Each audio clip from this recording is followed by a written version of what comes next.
राजकुमारी Cinderella की कहानी part 2।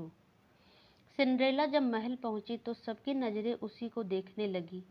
वह बहुत ही सुंदर लग रही थी।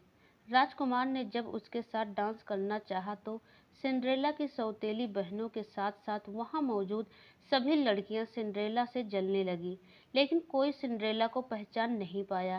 राजकुमार ने उसे देखते ही फैसला कर लिया था कि वह इसी लड़की से शादी करेगा। सिंड्रेला भी राजकुमार की आंखों में ऐसी डूबी कि उसे जादूगरनी की बात याद ही नहीं रही। देखते ही देखते 12 बज गए। घंटी बजते ही सिंड्रेला को याद आया कि 12 बजे जादू खत्म हो जाना था। सिंड्रेला बिना राजकुमार से कुछ कहे वहां से भाग निकली। वह नहीं चाहती थी कि राजकुमार उसे उसके पुराने गंदे कपड़ों में देखे और उससे नफरत करे।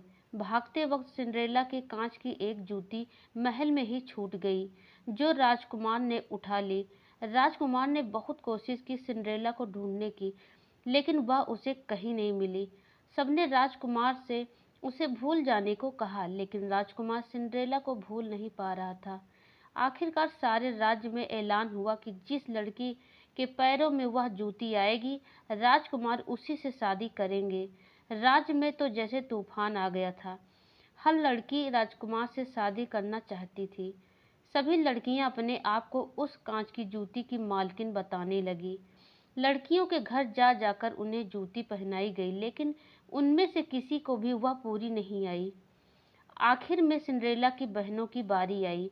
दोनों ने हर कोशिश की जूती पहनने की, लेकिन कोई फायदा नहीं हुआ।